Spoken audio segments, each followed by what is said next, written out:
ಯಾಕೋ ಗೊತ್ತಿಲ್ಲ, ನಮ್ಮ ಜೊತೆಲಿರೋರೇ ನಮ್ಮನ್ನು ಆಡ್ಕೋತಾರಲ್ಲ. ಈಗ ಸಣ್ಣಕ್ಕಿರೋದಕ್ಕೆ ಒಬ್ಳು ಹೇಳ್ತಾಳೆ ಗಾಳಿಗೆ ತೂರೋಗ್ತೀಯ ಅಂತಾಳೆ, ಇನ್ನೊಬ್ಳು ನೋಡಿದ್ರೆ ಏನೋ ಪೇಷಂಟ್ ಥರ ಅಂತಾಳೆ, ಇನ್ನೊಬ್ಳು ನೋಡಿದ್ರೆ ನಿನಗೆ ನಿಯತ್ತಿಲ್ಲ ಅಂತಾರೆ.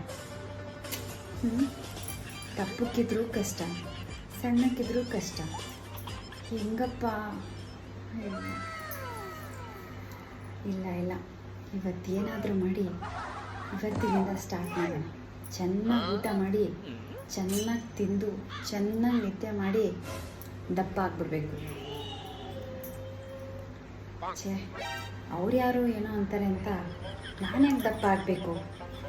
ಕೆಲವರು ಪಾಪ ದಪ್ಪಕ್ಕಿರೋರು ಜಿಮ್ಗೆ ಹೋಗ್ತಾರೆ, ಡಯಟ್ ಮಾಡ್ತಾರೆ, ಎಷ್ಟು ಕಷ್ಟಪಡ್ತಾರೆ.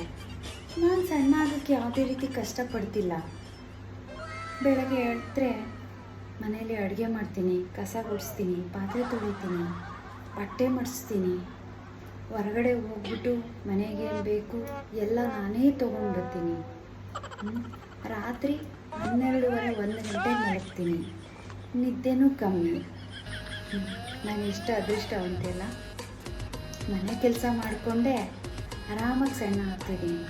ಕೆಲವರು ಪಾಪ ದಪ್ಪಕ್ಕಿರೋರು ಬೆಳಗ್ಗೆನೇ ಎದ್ದು ಜಿಮ್ಗೆ ಹೋಗ್ತಾರೆ, ವಾಕಿಂಗ್ ಹೋಗ್ತಾರೆ, ಆಮೇಲೆ ಊಟ ಎಲ್ಲ ಬಿಟ್ಟು ಡಯಟ್ ಮಾಡ್ತಾರೆ.